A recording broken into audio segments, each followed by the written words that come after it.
Success છે એ ટેલેન્ટથી આવે છે કે ડેઇલી હેબિટથી આવે છે? સક્સેસફુલ થવા માટે હેબિટ્સનો બહુ મોટો રોલ હોય. પણ જો તમારામાં ટેલેન્ટ નથી અને ખાલી હેબિટ છે તો એનો કોઈ મિનિંગ નથી.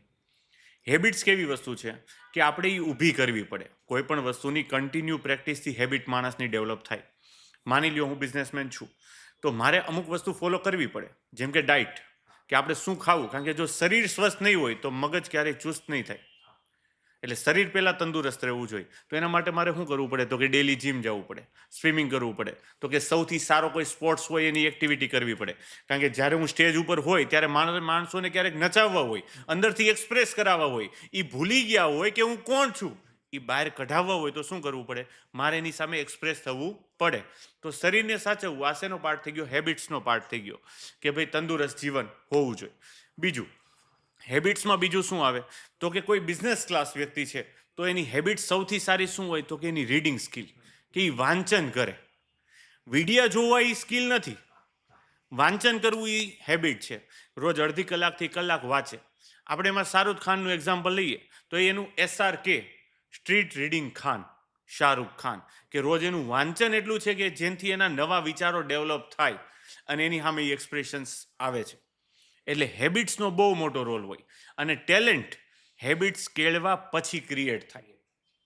અને ટેલેન્ટ કેવી વસ્તુ છે?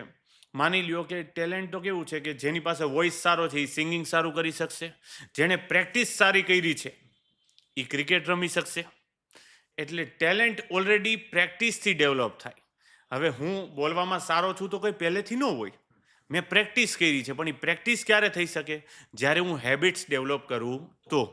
ઘણાને હેબિટ્સ કેવી હોય કે સારી ખરાબ બે પ્રકારની હેબિટ્સ હોય. ઘણા એમ કે જે કામ તમને ગમતું હોય એ કરો તો તમે સફળ થઈ જાઓ. નહીં ભાઈ, ગમતું કામ કરવાથી સફળ થઈ જાય એ ખોટી માનસિકતા છે. તો જેને કમ્પ્યુટર ઉપર કામ કરવું ગમે છે એને કામ ઈ ગમે છે એટલે જ ઈ કરે છે. જેને ફોટોગ્રાફી વિડીયોગ્રાફી ગમે છે એ કામ ગમે છે એટલે જ કરે છે. પણ સફળતા અને હેબિટ્સ જ્યારે ડેવલપ કરવાની વાત આવે ત્યારે તમને જે કામ નથી ગમતું અને જરૂરી છે એ કરો, ત્યારે સફળતા અને હેબિટ્સ ડેવલપ થાય. હવે મને ઉઠવાની પ્રેક્ટિસ પડી, સોરી, ઓકે, જેમ કે સફળ અને નિષ્ફળનું આમાં આપણે વાત કરી લઈએ એકાદી. સફળતા અને નિષ્ફળતા એ હેબિટ્સનું આઉટકમ છે, મારું એવું માનવું છે ઉમેશભાઈ. કેમ? તો કે ટીવી જોવું કોને ન ગમે? બધાને ગમે ભાઈ. પણ મેં ટીવી ન જોવાની હેબિટ્સ પાડી કે ટીવી નહીં જોવાનું, નહીં જોવાનું, નહીં જોવાનું, એક માનસિકતા બનાવી લીધી. તો મારો ટાઈમ ઈ બચી ગયો. બરાબર. ઉઠવાની પ્રેક્ટિસ પાડી, ઉઠ કે ઉઠ કે ઉઠવાની પ્રેક્ટિસ પાડી લીધી. આ હકીકતમાં મારા ગમતા કામ નથી પણ જરૂરી કામ છે, જેના લીધે મારી શું ડેવલપ થાય? હેબિટ્સ ડેવલપ થાય, આદતો ડેવલપ થાય. અને હકીકતમાં કોઈ પણ વ્યક્તિ હોય ને પોતાની આદતોનું જ આઉટકમ છે, એનું પરિણામ છે. પોતાની શું આદત છે એનું પરિણામ હોય કોઈ વ્યક્તિત્વ, કોઈ પર્સનાલિટી, જે બિઝનેસ ક્લાસ હોય કે સ્ટુડન્ટ હોય, એની આદતો ઉપરથી ડિપેન્ડ થાય કે કેવો વ્યક્તિ બનશે. પરાગભાઈ, આપણે હવે ટેલેન્ટ અને હેબિટની તો વાત કરી. હવે મારે એવું જાણવું હતું, સ્કિલ અને વિલ આમાં શું ફરક છે બંનેમાં? કોઈ પણ વસ્તુની સ્કિલ હોય ને તો તમે એક સ્ટેજ સુધી પહોંચી શકો. પણ એ સ્ટેજ ઉપરથી જ્યારે પડો ને અને જ્યારે તમારે તમારી લાઈફ રિસ્ટોર કરવી હોય ને ત્યારે વિલ પાવરની જરૂર પડે.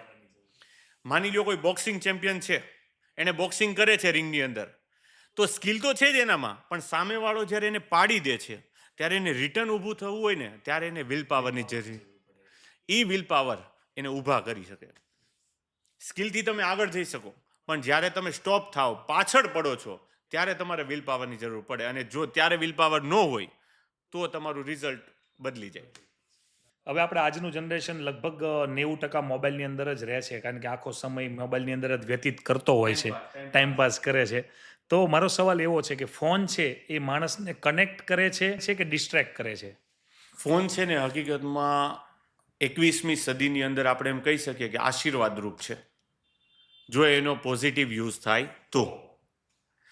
કારણ કે અત્યારે કનેક્શન બિલ્ટઅપ કરવા બહુ ઇઝી થઈ ગયા ફોનના લીધે. બરાબર. તમે અહીંયા બેઠા બેઠા ગૂગલના CEO સુધી મેસેજ કરી શકો. તો આ શેના લીધે થાય છે? ફોનના લીધે જ થાય છે, ઇન્ટરનેટના લીધે થાય છે. પણ આ જ વસ્તુ જો આપણે ખાલી રીલ્સ જોવામાં યુઝ કરતા હોય, યુટ્યુબના વિડીયો જોવા માટે ટાઈમ પાસ કરતા હોય, વલ્ગારિટી માટે યુઝ કરતા હોય, તો આ એક એવું ડિસ્ટ્રેક્શન છે જે તમને અને તમારા પરિવારને ડિસ્ટ્રોય કરી દે. ફોન આપણે કનેક્શન બિલ્ટઅપ કરી શકતા હોય તો બેસ્ટ વસ્તુ છે, કારણ કે તમારું નેટવર્ક જ તમારી નેટવર્થ બનશે.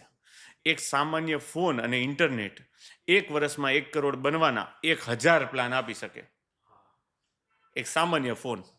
પણ એક સામાન્ય ફોન અને ઇન્ટરનેટ 1 વર્ષની અંદર આપણે કઈ કઈ ખરાબ આદતો ડેવલપ કરી શકીએ એવાય આપણે 1000 રસ્તા આપી શકે. શું લેવું એ આપણી ઉપર છે. આપણા ઉપર છે. Yes, great great. અને દુનિયામાં મને ને તમને ખ્યાલ જ છે ઉમેશભાઈ, દુનિયાનો કોઈ વ્યક્તિ બીજા વ્યક્તિને સુધારી ન શકે. અત્યારે સમાજ, પરિવાર, દેશ, દુનિયા, ઇવન હું અને તમે પણ પ્રયત્નો કરતા હોય કે આ લોકો સારો ઉપયોગ કરે મોબાઈલનો, પણ દુનિયામાં કોઈ પણ વ્યક્તિને સુધારી શકાય જો એને સુધરવું હોય તો. આજના પેરેન્ટ્સો તો મને એવું લાગે છે કે બાળકો વધારે એની પાસે ન આવે અને બાળકોને વધારે ટાઈમ ન આપવો પડે ને કે લે બેટા મોબાઈલ એ કે યુટ્યુબ જોઈ લે, યુટ્યુબ જોવા માંડ. તો આવું કેમ? બાકી એકચ્યુઅલમાં તો પેરેન્ટ્સને બાળકનો પ્રેમ એટલો હોવો જોઈએ કે વચ્ચે ફોન આવવો જ ન પડે, પણ અત્યારે કામ ન કરવા દે કે હેરાન ન કરે એટલે એમ કે લેતો આ ફોન જોવા માંડ, તો કે ગેમ રમવા માંડ. હું અને તમે પોતાના મમ્મી પપ્પા પાસે અડધી કલાક બેસતા નાના હતા તે, મોબાઈલ હતો નહીં, તો ટાઈમ આપણે ફેમિલી સ્પેન્ડ કરતા. અત્યારે એ ટાઈમ છે ને મોબાઈલમાં છે. છોકરા અરે વાતચીત ન કરવી પડે, છોકરાને કાંઈ અટપટી વાત કરવી ન પડે, ખીજાવવું ન પડે, એને મારવો ન પડે, એટલે શું કરે મોબાઈલ આપી દે. ભલે ની એની રીતે કરતો, હું મારા જીવનમાં મસ્ત, એ એના જીવનમાં મસ્ત. એટલે જે પર્સનલ બોન્ડિંગ હોય ને એ ક્યાંક તૂટે છે. એટલે બહારના કોકનો એક ફોન આવે ને તો એ જતો રહે, કારણ કે આપણી કરતાં વધારે ઇમ્પોર્ટન્ટ એ વ્યક્તિ એટલે લાગવા માંડે. શેના લીધે? ફોનના લીધે. કારણ કે ટાઈમ ફેમિલીવાળા આપતા નથી, એટલે છોકરા કે છોકરીઓ શું કરે, બીજા જ્યાંથી પ્રેમ મળે ત્યાંથી લઈ લેતા હોય. એક જ ફેમિલીમાં ટીવી ચાલુ હોય, 5 જણા બેઠા હોય તો એક જ ટીવી જોતો હોય, 4 તો મોબાઈલમાં હોય સાહેબ. ઈ નથી ખબર પડતી. ઈ કે ના, ઈ પછી એક ટીવી જોતો ને ઈ ઘડીક જ જોઈ, ઈ મોબાઈલમાં ટીવી એમ નામ ચાલુ હોય ને 5 મોબાઈલમાં હોય. મોબાઈલમાં તો આ જનરેશન મોબાઈલની અંદર આટલું બધું છે, તો મને એમ લાગે છે કે કોઈક એવી હેબિટ પોતે ડેવલપ કરવી જોઈએ કે 30 ડેઝ ચેલેન્જ, મોબાઈલ યુઝ જ નહીં કરવાનો 30 દિવસ સુધી. યા તો ફેમિલીએ કોઈક એવી હેબિટો લાવવી પડે કે જ્યારે પણ આપણે બેસીએ જમીને બધા સાથે, એટલે મોબાઈલ બધાએ મૂકી દેવાનો 2 કલાક અંદર, પછી જ તે લેવાનો. સાહેબ આવું કહીને તો મારી ને તમારી રીલ હાલતી બંધ થઈ જાય, આવું મારું માનવું છે. લોકો જોવે ને જોવે જ નહીં, એને સારું ક્યાં સાંભળવું જ છે. ઓકે. હવે 21 દિવસની અંદર કોઈ પણ હેબિટ ડેવલપ કરી શકાય. વાંચવું છે તો વાંચનની થઈ શકે, લર્નિંગ સ્કિલ છે, ટાઈપિંગ સ્કિલ, વોટેવર એને જે કરવું છે જીવનની અંદર, એ દરેક સ્કિલ 21 દિવસમાં ડેવલપ થઈ શકે. પણ કરે કોણ? ઉઠવાની પ્રેક્ટિસ કરો, બરાબર, કસરતની પ્રેક્ટિસ કરો, યોગાની પ્રેક્ટિસ કરો, ડિસિપ્લિન ડાયટની ચાર્ટ ફોલો કરવો હોય, 21 દિવસની અંદર દુનિયાની કોઈ પણ હેબિટ ડેવલપ થઈ જાય. પણ કરે કોણ? પણ સારું છે ને, અઘરું છે, અઘરું લોકોને ગમતું નથી. કમ્ફર્ટ ઝોનમાં આવી જવું. સહેલું હોય ને એ એમ કે એ બધી આવી બધી હેબિટો નહીં કરવાની. એમ કહું કે માર્કેટિંગ એક્ઝિક્યુટિવ તરીકે હું જોબે રાખું કોઈ વ્યક્તિને, એમ કહું કે રોજની 25 શોપ ઉપર જવાનું છે, 30,000 પગાર આપીશ, તો મને માર્કેટિંગ એક્ઝિક્યુટિવ મળવા અઘરા છે. પણ હું એને એમ કહું ને 12,000 રૂપિયા આપીશ, પોતાની ફેમિલીની 100 કરોડની પ્રોપર્ટી હોય ને હું એમ કહું ને કે 12,000 રૂપિયા આપીશ, પણ તારે મોબાઈલની અંદર ખાલી મેસેજ કરતા રહેવાના છે ક્લાયન્ટને, ઓકે સર ચાલશે. તો એને 30,000 નથી જતા, 12,000 જતા છે એની. 12,000 ચાલશે. પરાગભાઈ, આજે લોકોને ઇનર વોઇસ સાંભળવામાં આટલી બધી મુશ્કેલીઓ કેમ થાય છે? પણ બહાર બહુ બધું છે ને, એટલે પરબારું લઈ લે. એટલે કાંઈ મહેનત ન કરવી પડે, અંદર ઝાંખવું હોય તો એકાંતમાં બેસવું પડે, અંદર સમજવું પડે, પોતાની સાથે મનોમંથન કરવું પડે, સારું ખરાબ કંઈક નક્કી કરવું પડે. આવો ટાઈમ જ નથી. કોક આપે એ પરબારું લઈ લેવું, પીરસેલું, એ વિચારધારાના લીધે ઇનર વોઇસ સુધી લોકો પહોંચતા નથી. બહારનું સાચું હોય કે ખોટું હોય સીધું એક્સેપ્ટ કરી લેવાનું, આવવા દો એમ.